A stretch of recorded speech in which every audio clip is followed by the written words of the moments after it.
সারাদিন কাজ করতে করতে বেলা যে কখন পার হয়ে যায় বুঝতেই পারি না।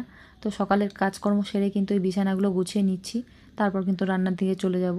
তো ছেলেও কিন্তু পড়তে বসে গেছিলো, ওকে বললাম একটু সাইড দে, আমি আগে বিছানাগুলো গুছিয়ে দিই, তারপর কিন্তু পড়তে বস, কারণ ঘরগুলো অগোছালো থাকলে ভালোই লাগে না। আর ওইদিকে রান্নাবাড়ি করতে গেলে কিন্তু এদিকের কাজটা অনেক দেরি হয়ে যাবে করতে।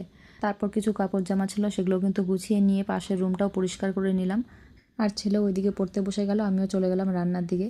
আর কালকে রাতেই কিন্তু আমি কচুর লতিগুলো কেটে রেখেছিলাম, কারণ রান্না করার সময় যদি ওইসব কাটতে যেতাম তাহলে কিন্তু অনেকটাই সময় লেগে যেত।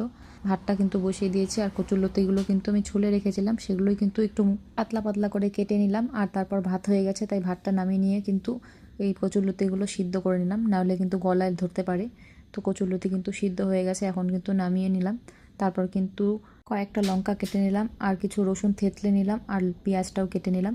আর কচুরলতিতে রসুনটা দিলে কিন্তু ফ্লেভারটা অন্যরকম আসে, আমার কিন্তু খুব ভালো লাগে। কচুরলতি কিন্তু আমি খুব পছন্দ করি। তো ওইদিকে কিন্তু রান্নাটাও বসিয়ে দিলাম। আর কচুরলতি যেহেতু সিদ্ধ করে নিয়েছি, তাই রান্না করতে তো বেশি একটা সময় লাগবে না।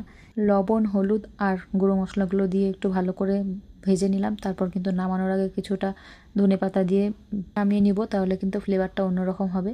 ওইদিকে তো কচুরলতিটা আমার প্রায় হয়েই গেছে।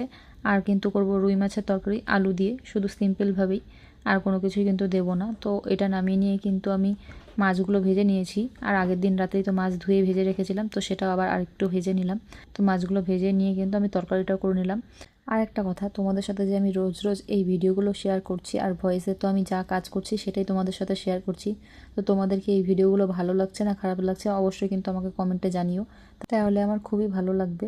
তো এদিকে দেখো আমার কিন্তু মশলাগুলো কষিয়ে নেওয়া হয়ে গেছে, আলুটাও কিন্তু দিয়ে ভালো করে কষিয়ে নিলাম, আর ঝোলটাও দিয়ে নিলাম। রান্না করতে তো সময় অনেকটাই লাগে, তবে ভিডিওতে তো অতক্ষণ সময় দেখানো যাবে না, তাই শর্টকাটেই কিন্তু তোমাদের সাথে ভিডিওটা আমি শেয়ার করার চেষ্টা করি।